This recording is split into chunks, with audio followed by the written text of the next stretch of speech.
A school in the Midlands is not what usually springs to mind when the name of Christopher Wren is mentioned.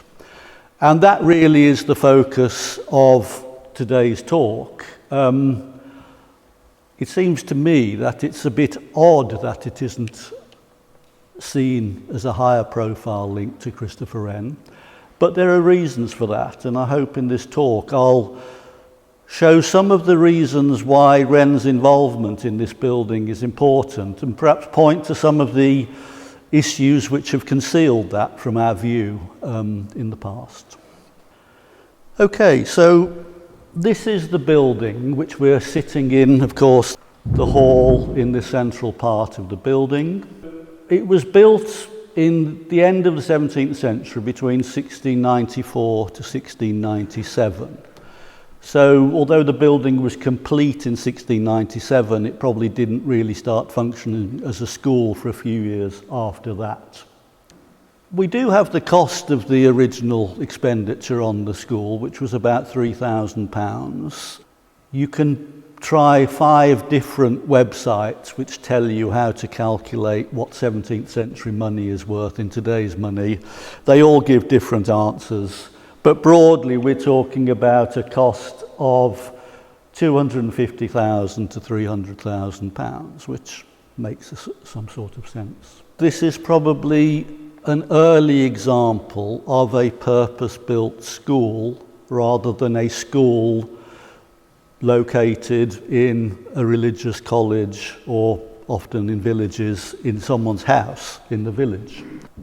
It's designed like a country house. I mean, that is the essential appearance of it.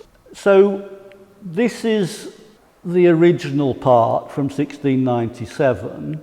There is a small extension here, which I suppose is an indication that the school was doing pretty well at that time, that it needed more space in order to function.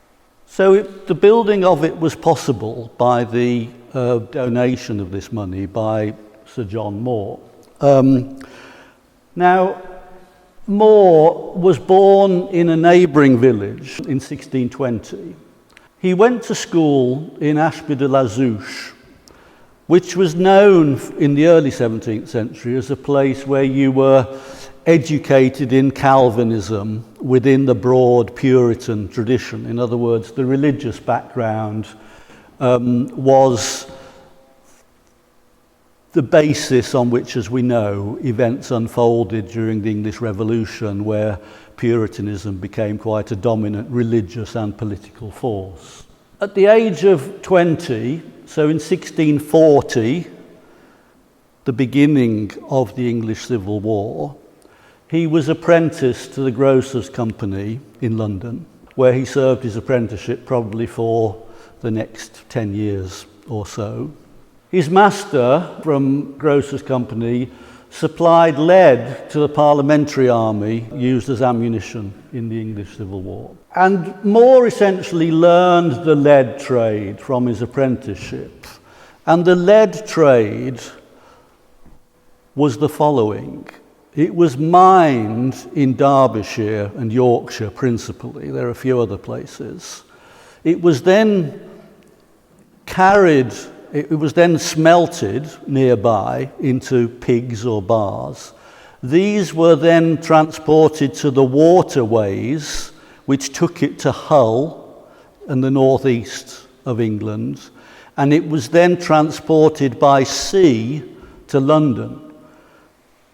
The reason for all that elaborate network, of course, was lead was extraordinarily heavy and the roads were in a dreadful state. So it was that route of transportation.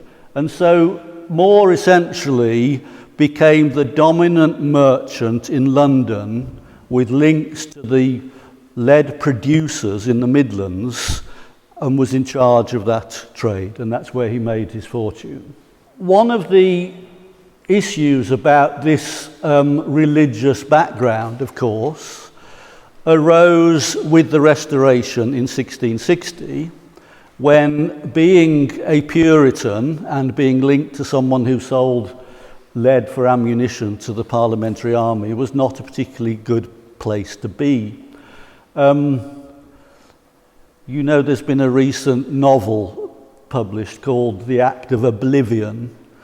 Well, the Act of Oblivion was a law that was passed around 1660, absolving people like More from any having to pay any penalty. So there was an acceptance that a lot of people had been on a different side to the royalists, but that was okay. However, there was a problem in becoming a political representative, an alderman, which was the most senior political position in London, where you essentially had to conform to the Church of England rather than retain nonconformist beliefs. So More was in a quandary about this. He finally decided that he would do this with the support of a lot of the Puritan community in London, so he wasn't acting alone. And he basically decided to go with Charles II, and so he became part of that, part of the establishment from then on.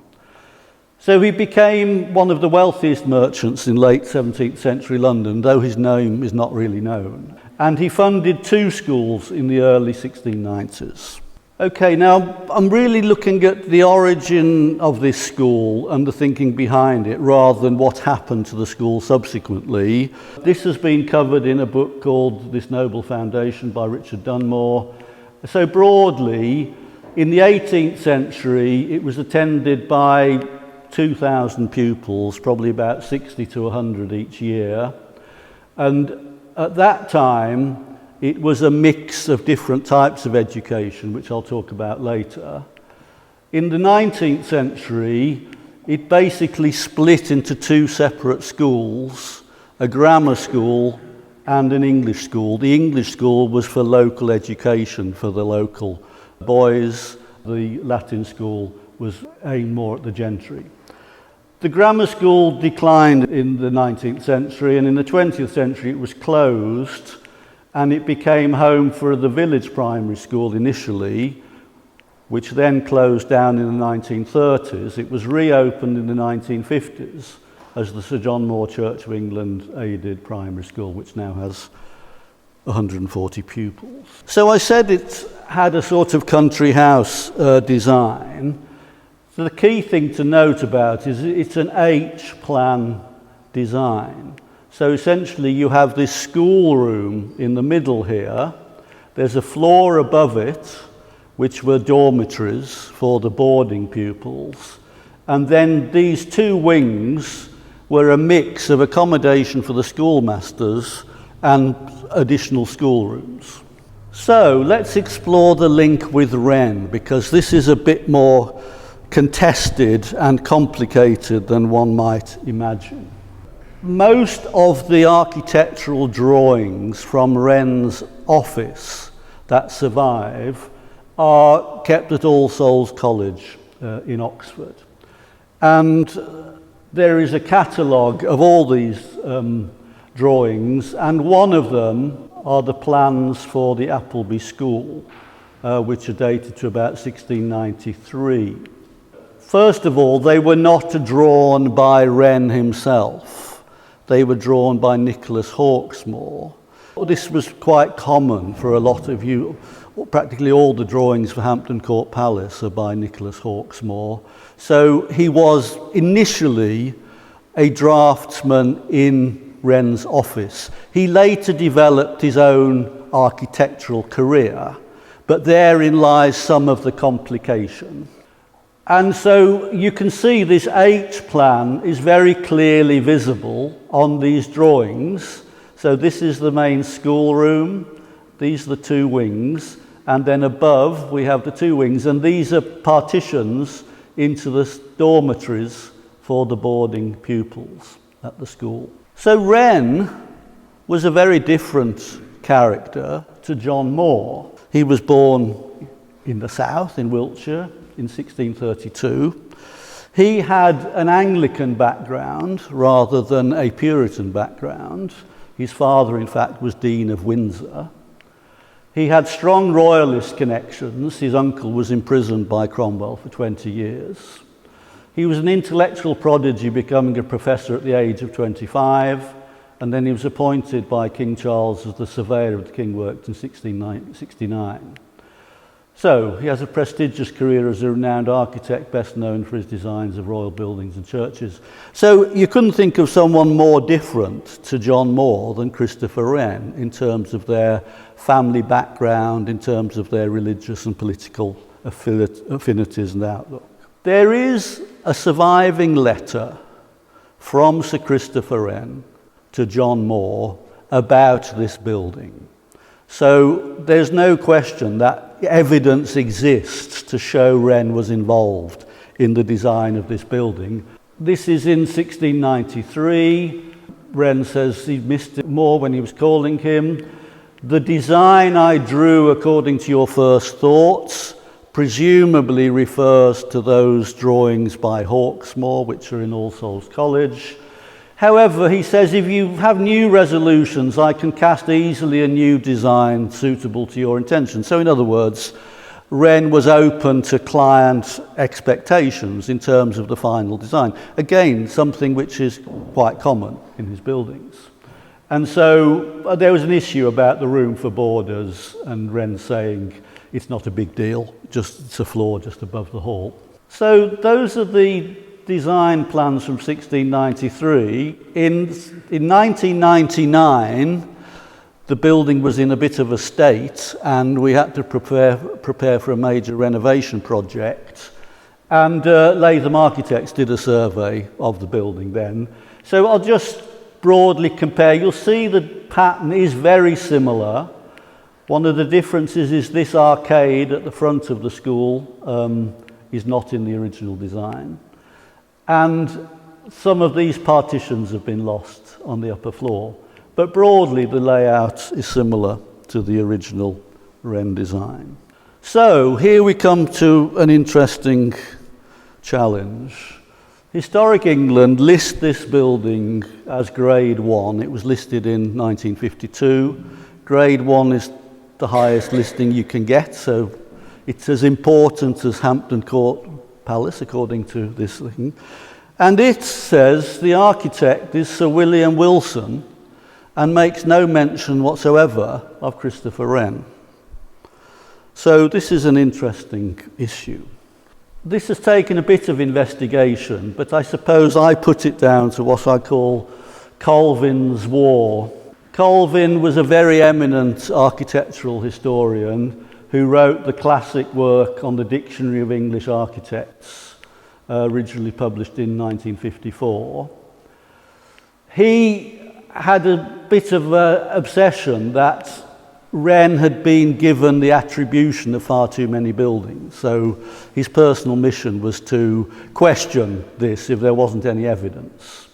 And so he argues that this school is a doubtful case to ascribe to Wren, and claims that the designs were made by Wren, so he's not questioning that. But he says William Wilson completely altered their character in execution. The Guardian had an obituary of Howard Colvin saying that part of his mission to avoid this sort of attribution was to bring to light the achievements of provincial architects. So in other words, recognise more the contribution of a Midlands architect like Sir William Wilson. But in fact, when he talks about William Wilson, he describes him as old-fashioned and second-rate. So he might bring him to light, but it wasn't in a very positive frame. So let's look at what the basis for this is. And it's not about the plan, the layout of the building, which I've shown you has remained very similar. It's about the design of the front elevation. So this was the front of the building originally proposed by Christopher Wren, again drawn by Hawksmoor. And you'll see, although it retains this H plan and the country house appearance and brick and stone, which are characteristics of the building, it has these pitched roofs and it's of a different style. This is the earliest picture that we have of the building as it was built. This is in Nicholl's History of Leicestershire. And you can see that although it also has the H plan, it's got much more severe elevations, and the decorative style is different, and it has a flat roof, and it has an arcade at the front. Interestingly, just three things I'll point out for when you're looking around the building. It has a diamond-shaped clock face, it has a cartouche of Sir John Moore's arms, and it has stone across these arches. None of these are present in the current building, and there's no evidence that they were here and were removed, though they could have been, since it's a long time since it was built. So basically then, you've got this contrast between the preliminary design of Wren and the drawing of the school as built in Nichol's History of Leicestershire. So if you read the architectural historians, a story has been constructed, firstly that the design of the building reflected a provincial architect and his backwardness compared to national style. The curator of the Sir John Soane Museum says it puts the date back by at least half a century, pre-Civil War, an instance of the tenacity of local tradition. Howard Colvin, the appearances of a Jacobean structure of the first half of the 17th century. Richard Dunmore, a good example of the tendency for provincial style to lag some years behind that of the fashionable capital. So, the local architect's influence is seen as backward. Secondly, it's seen as a bit uppity. Originally, the Wren design project was going to be supervised by the master carpenter Thomas Woodstock, who worked with Wren on St Paul's Cathedral. But he died in 1694, and so that's when Wilson took over the project management, if you like, for the construction of the building. So it was left the field clear for Wilson. He took his place as surveyor in charge and proposed drastic alterations to Wren's design. The facades greatly differ from the original design and were due to an ambitious local architect. Wilson was left with a free hand to do more or less as he pleased. Now, this is quite an extraordinary claim. It's suggesting that the project manager, completely redesigned the building. And the implication is without Wren's consent or approval. It seems to me this is a pretty dubious story in the first place. We've seen there is evidence of Wren's involvement. Most of Wren's designs as built differ from early proposals. You look at Wren's drawings for Hampton Court Palace or Greenwich Hospital, they're quite different to what was actually built. And why shouldn't they be? I mean, Wren was a pioneer of the new type of architectural office. It responded to clients' needs. It was flexible and adaptive. It wasn't just insistence on one particular design. So it'd be quite normal if changes were made, which could have been agreed with Wren. This notion of backwardness of style, now, this is not my territory, and so I make my observations with care. I use other people's expertise, but it's not clear. And I'd say the consensus in terms of the appearance of the front of the building is pretty positive, which seems odd if it was sort of thrown together by a backward provincial architect who did his own thing. If we look more closely, we see the initial design was based on a French chateau in Courance, which was built in 1635. So Wren's inspiration in the first drawing was based on an early 17th century building. And a later building of Wren's is actually quite similar in terms of the H-plan style. So this is the chateau at Courance. Now, Wren visited France in 1665 in the year of the plague, and of course it had a profound influence on him as an architect. Basically, his philosophy as an architect was to draw upon European examples in an English context And this, he mentions courants in his notes on that visit of 1665. So this seems to be the source of the original idea, which, as you can see, is H-plan in a slightly different way, but is brick and stone construction. This is Marlborough House, which, if you walk down the Mall towards Buckingham Palace and you look through the trees, you can see it there, though it's been altered. It's had a new story put on it, but this was as it was built in 1711, which has striking similarities in terms of the sheer frontage, the H-plan design, but clearly differences in the decoration. So, the Bible most of us use when we're struggling to interpret a building is Nicholas Pevsner's The Buildings of England. This was first published in 1960. Pevsner went with that view, though not as extreme as the uppity backward architect, but slightly more conservative than Wren was his view. Whereas the second edition, which was edited by Elizabeth Wilson, she says perhaps it's more Baroque than Wren.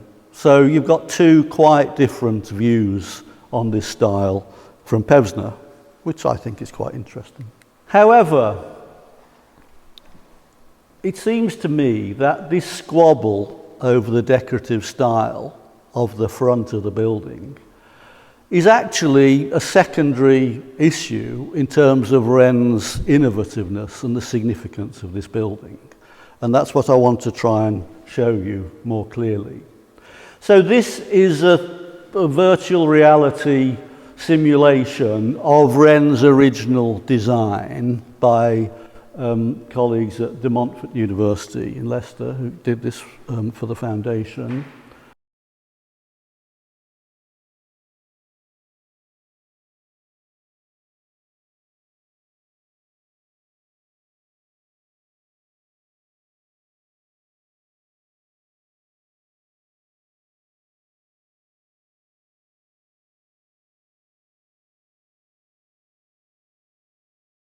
Okay, so first the entrance is here, whereas as you can see now you either come in the front or the side of the building.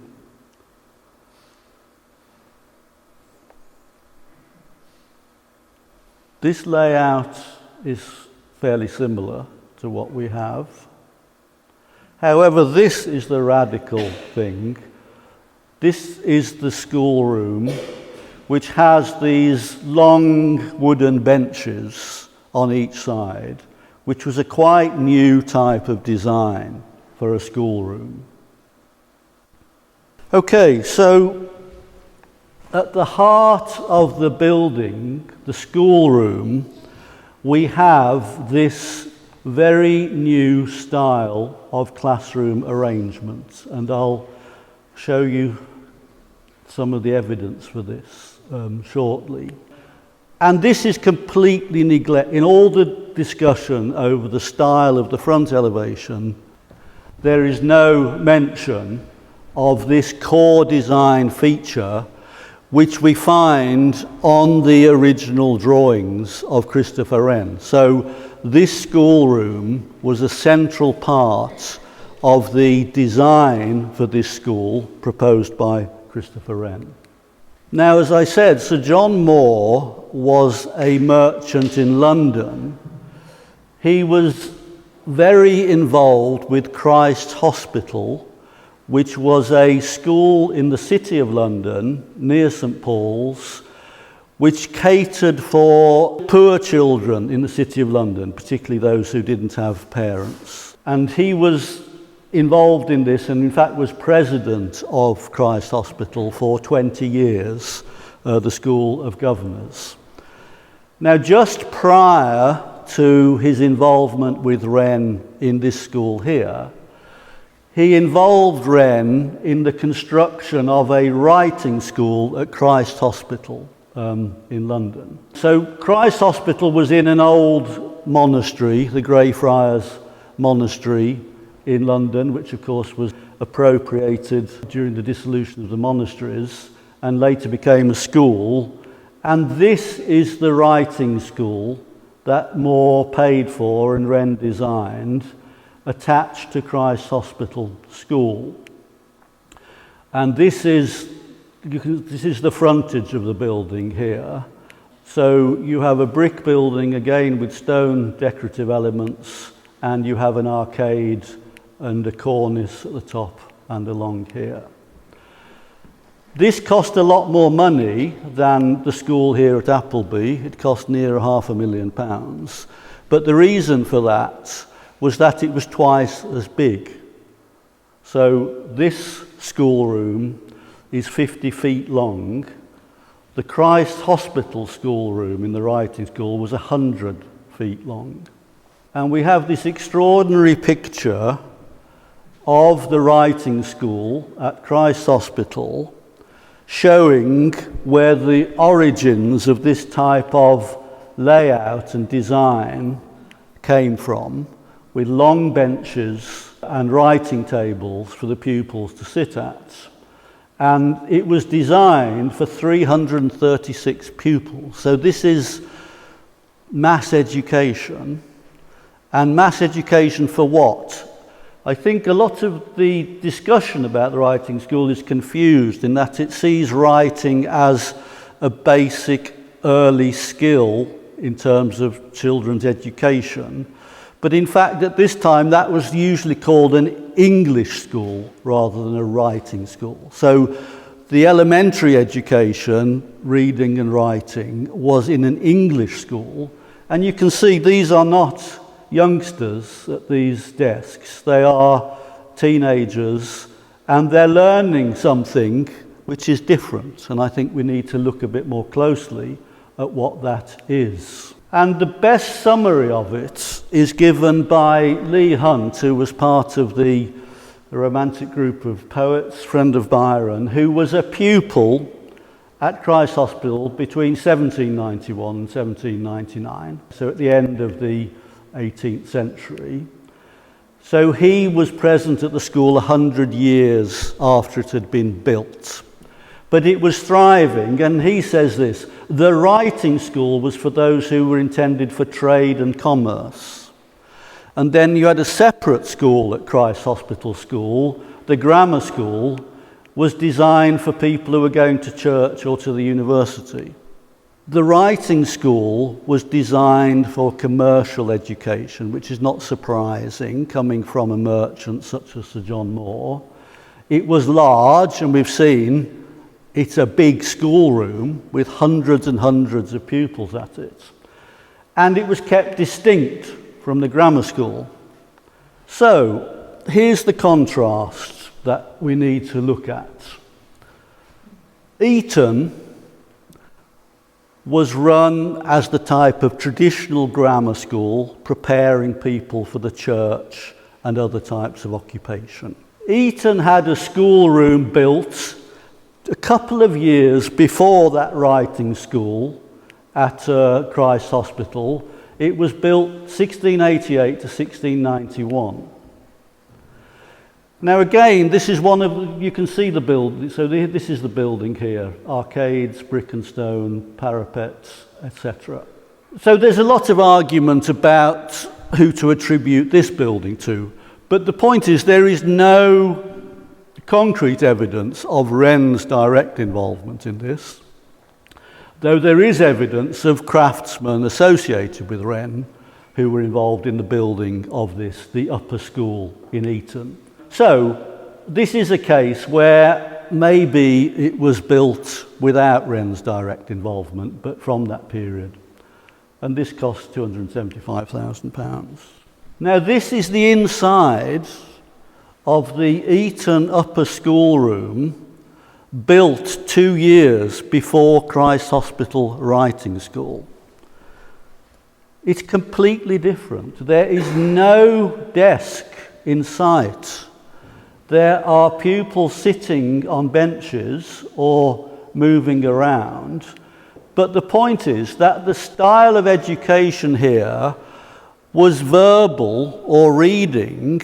It wasn't about sitting at a desk drawing and writing. And so these are roughly contemporary, these schoolrooms, but this is the old grammar school style of education which still persisted even in new buildings at the time, whereas the writing school was offering something different. So it's very difficult to find much contemporary research and discussion about this, but I've dug into some older texts. So this is an encyclopedia of education from the 19th century, and so they stated, well, what spun out of what was originally just writing was teaching bookkeeping. And so the development of trade and commerce at this time encouraged the need for instruction in commercial subjects. And so this accounts for the development of this type of schooling. And they say, well, actually, if you hadn't had new schools or schoolmasters doing this, the grammar schools might have had to change, but they were very reluctant to change. And so this was the solution. So let's come back to Appleby. The English School by Malcolm Seaborn is the best study of how buildings have been designed for education over the years. So there were three schools in Appleby: the English School, which was designed for elementary education; the Latin School, which was the grammar school type of education; and this main schoolroom, as we've seen, was designed for a writing school type of activity. The Appleby School was designed probably for about 80 pupils, but it was written down in the specification for Appleby School that it was for calligraphy, i.e. elegant handwriting, and accounts to fit the pupils for trades or callings. From what I can see, the school at Appleby was highly unusual in trying to combine these three types of education. The charitable, if you like, an elementary education for the sons and daughters of farm labourers in the rural setting; commercial, a writing school for people who were either upwardly mobile or people who were sons of the gentry; and the conventional, the Latin school, for those who wanted to seek more conventional occupations. And so the key innovation for the Appleby School was this commercial education with the new focus on writing and accounting, with a bookkeeping desk as the physical expression of this. And so this new business school room, this was funded by the merchant John Moore, and it was designed by the architect Christopher Wren. Yes, so what happened to that schoolroom with those benches? Well, in 1861, the school split up into just a grammar school and an English school, and the writing school was abolished. In 1888, the writing desks were dismantled, but they've been repurposed as this oak wainscoting around the room. So basically, these are the desk tops, these panels here. These are the frontage before the knees, and these are the benches that the pupils sat on. So it's what's around this room which has survived from that original innovative writing school layout. And have a look afterwards. There's a lot of graffiti on these desktops. Some of it is high-class graffiti, which I think reflects the achievements of the calligraphy when it was taught in the 18th century. There's some cruder stuff, which is later 19th century graffiti. So this is the earliest picture that we have of this schoolroom from about 1905. And so you see this has got all the oak desks around the room. But there's a clue in this room which I want to pursue now to explore a bit more about the significance of this new type of education. This is John Moore in his alderman's outfits, and he's looking down here on a map. This is a map of the British Empire, and it's here that we can find some interesting insights into the motive forces for the emergence of this new style of education and new type of schoolroom. So this is the Navy League map produced at the height of the British Empire early in the 19th century. And it shows, of course, areas of colonization and settlement: Canada, in North America, India, in Asia, and then the Caribbean and the African Gold Coast as well. And basically, the period we're talking about in the second half of the 17th century, the empire did not yet exist, but there were three institutions which were laying the foundations for that empire, and they were joint stock companies, and they were the East India Company, which was dealing with trade to India and the Far East, the Royal African Company, which was dealing with this trade between the African gold and slave coast and the Caribbean sugar plantations, and the Hudson's Bay Company, which was promoting fur trapping and importation to England. These were forerunners of the modern corporation. They were joint stock companies, so they'd de-risked investment, which was very effective in enabling growth of trade. But they were only permitted by royal charter and agreements. And the three senior royal figures spent a lot of time championing and promoting these joint stock companies. Charles II was associated closely with the biggest and most successful, the East India Company. James Stewart, Duke of York, who later became James II, the King's brother, he was the governor of the Royal African Company for 20 years. And Prince Rupert, Charles II's cousin, was the principal driver of the Hudson's Bay Company. So one could regard the 17th and 18th centuries as a commercial revolution which preceded the Industrial Revolution, which we're more familiar with at the end of the 18th and into the 19th century. And this was a revolution in Britain's global trade. But a key step change in this global trade occurred between 1660 and 1689. In other words, the first 30 years after the Restoration. And of course, both Wren and More lived through this period. That was the main context for their careers. So More, for example, he was a director of the East India Company for over 30 years, between 1670 to 1702. He was the second largest shareholder, and being a director of the East India Company didn't mean that you simply turned up occasionally to hear a report on how the business was doing. Its board of directors met at least twice a week, and More attended these meetings for 30 years. So this was hands-on directorship. More, through his position in the East India Company, was essentially in control of the lead trade, not just now in England, coming down to London, but being exported from London to India. Again, this isn't very commonly known, but in fact, although wool was known, woolen cloth was one of the main exports of the East India Company. Lead was a major export, and they used this as ballast on the way out, sold it in India, and then stocked it with goods to return. So the reason More became so rich was he was at the key point in that external export of lead.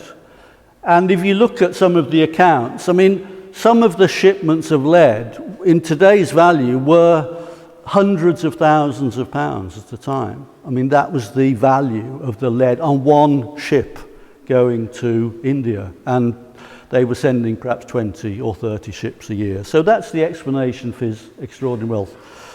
More was also involved for a period with the Royal African Company, which was responsible for the export of manufactured goods to the African coast, shipping of slaves from the African coast to the plantations in the West Indies and then shipping sugar back from the plantations to England.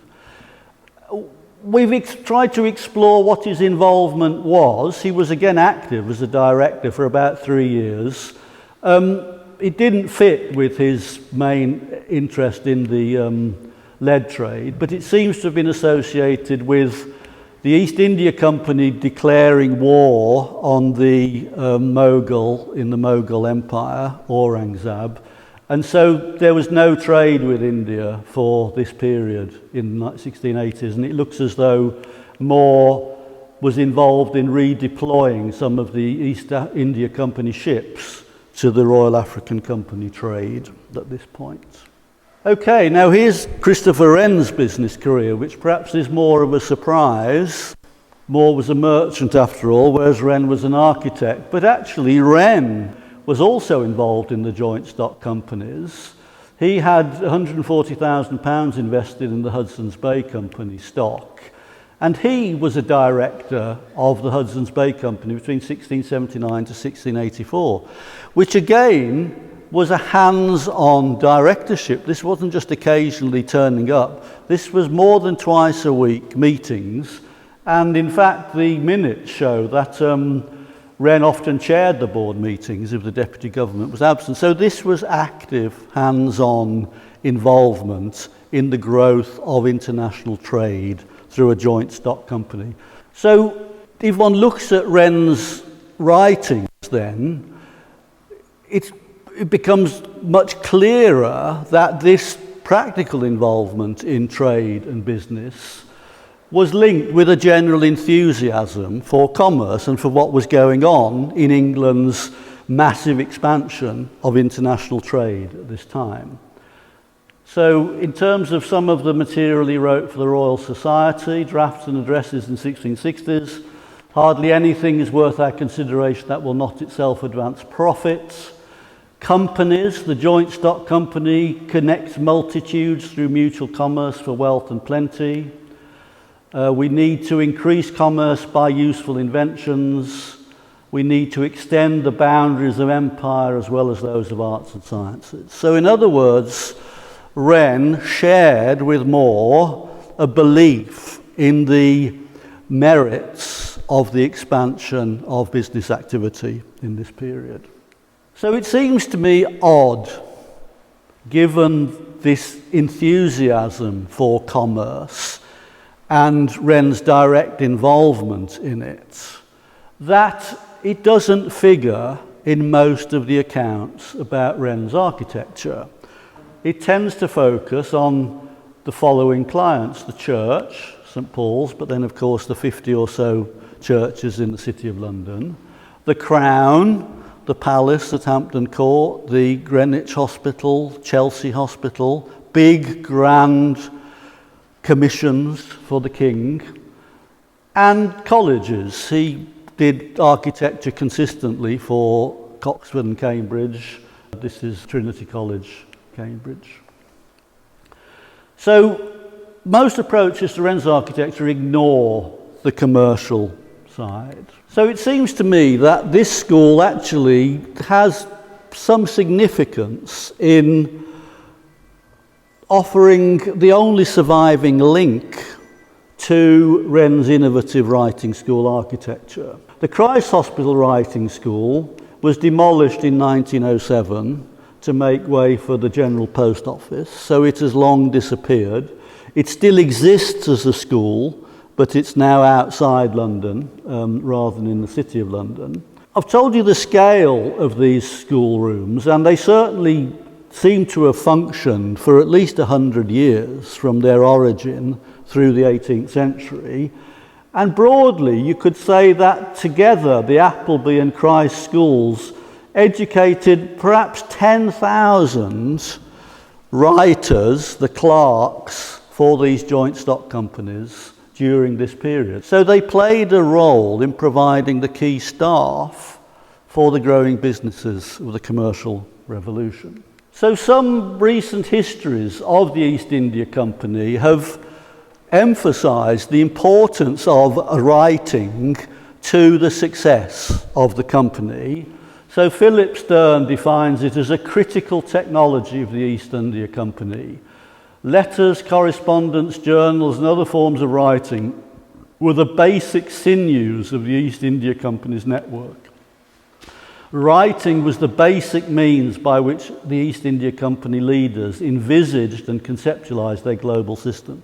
The 17th, 18th century equivalent of modern communication networks, digital technology, internet, was writing using ink on paper as a form of communication, but it needed skills to do that effectively for a business context. Another history by John Kay of the East India Company puts it as follows: paperwork was everything. The largest class of junior staff were known as writers. The East India Company lived by the ledger and was ruled with the quill.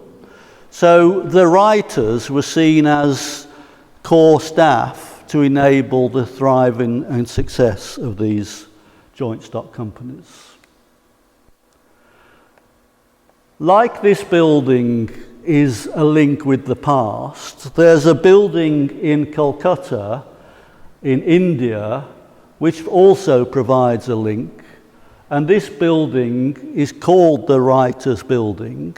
It was built by the East India Company in 1780 because the activities were expanding so much and the East India Company was taking over the actual running and governance of India.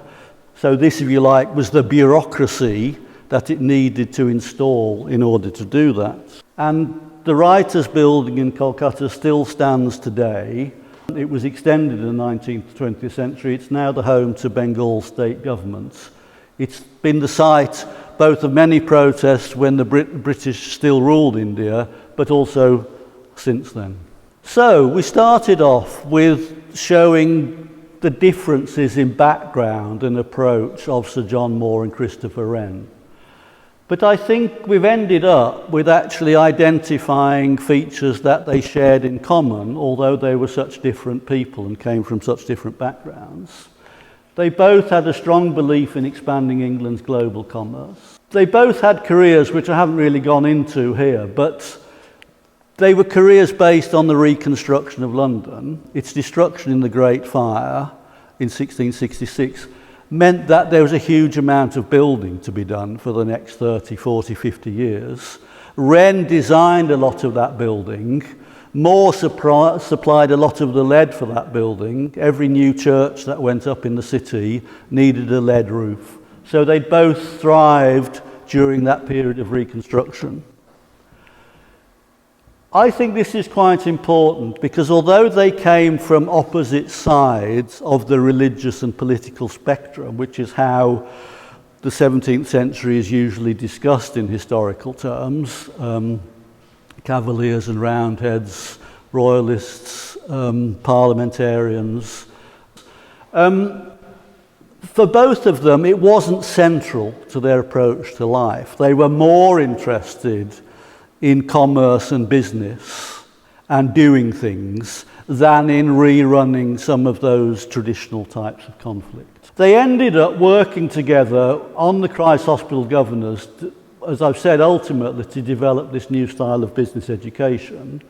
So Moore became president over a 20-year period, but Wren was involved following the Great Fire because Christ Hospital, which had been a thriving school in the Greyfriars Monastery, was badly damaged during the Great Fire, and Wren was involved from the beginning in advising and helping its reconstruction. So I think that's the end of my story for today. It seems to me there's a good case for us to write a new story about 17th century education architecture. This school, this building, I think provides an architectural window into the origins of business schooling in England. It reveals forgotten innovations in the content and purpose of education and how we could actually design the school room. These made a significant contribution to the spectacular growth of the global trading joint stock companies during the commercial revolution. It's really only possible to make sense of this story if you engage in a full and honest account of these companies in the development of colonialism and the rise of the British Empire. I mean, that is the role they played historically. And I think there's a need to involve school pupils who have links to all parts of that global network of places and buildings in Calcutta, the Gold Coast in Africa, Appleby Magna in England. In other words, the places touched by these English writers of the 17th century to write that story together. So I think this is a good opportunity to write a meaningful and relevant story for the 21st century.